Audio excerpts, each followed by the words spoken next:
Comment faire un pré-audit qui vend à votre place? Parce qu'on l'a dit déjà hier, la vente, c'est quand même pas rigolo, prospecter, se vendre comme un marchand de chaussettes. Non, non, rien de tout ça ici. L'idée, c'est vraiment de se faire valoir et de se faire percevoir à sa juste valeur par rapport à notre prospect qui vient nous chercher pour quelque chose en particulier. Il vient nous chercher quand on est rédacteur web pour rédiger des mots, les mettre les uns à la suite des autres. Mais en réalité, il a un autre objectif derrière qui est certainement de créer du trafic derrière cet article qui vous demande de rédiger ou derrière cette fiche produit ou quoi que ce soit. Et si vous vous intéressez à lui et que vous savez où il veut en venir exactement, vous allez pouvoir l'aider beaucoup plus et il va pouvoir comprendre que vous êtes la personne qui va vraiment l'aider. D'accord? Parce que les autres ne vont pas se donner cette peine-là, en tout cas pas aussi bien que vous. Et justement pour le faire si bien, il y a un élément qui est super important, moi, qui a vraiment changé les choses une fois que je l'ai mis en place dans mon business, c'est un pré-audit qui fait vendre. C'est-à-dire que plutôt que répondre tout simplement à un client, je fais vraiment une analyse de stratégie de son site dans laquelle je fais un état des lieux de ce qu'il a actuellement en termes de référencement naturel. C'est-à-dire sur quel terme il est positionné aujourd'hui, qu'est-ce qui est bien, qu'est-ce qui n'est pas bien, comment font les concurrents, quelle est la popularité, quelle est la stratégie, quelle est la technique, quel est le contenu que le site a et que les concurrents ont et comment peut-être il pourrait changer certaines choses pour progresser beaucoup plus. On passe d'un moment où on nous demande quelque chose en particulier et où on délivre 1000 fois plus que ce qui était attendu.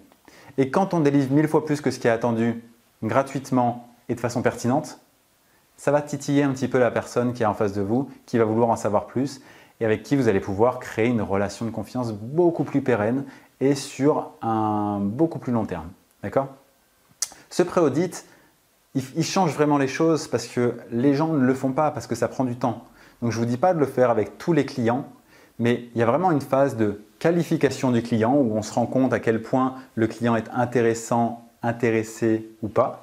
Parce que clairement, il y a aussi des clients qui veulent des textes à 2 centimes par mot et qui ne dérogeront pas à ça. Ce n'est pas forcément avec eux qu'il faut passer le plus de temps sur la stratégie. Encore que des fois, ce n'est pas vrai.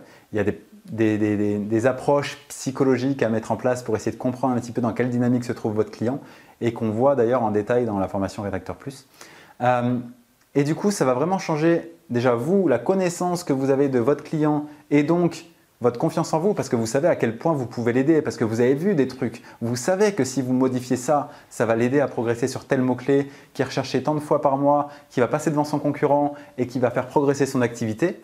Et qui dit un client qui fait augmenter son activité, dit un client satisfait et qui reste longtemps. C'est simple, c'est très très simple sur le papier.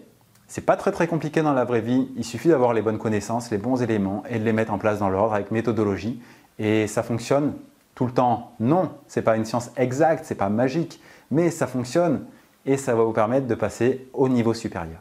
Ça, c'est vu plus en détail dans la formation Rédacteur Plus, mais en attendant, vous pouvez également avoir des informations dans la checklist et dans les fiches explicatives que je vous donne avec la checklist. Le lien est sous la vidéo. Je vous dis à demain, on va parler cette fois de suivi.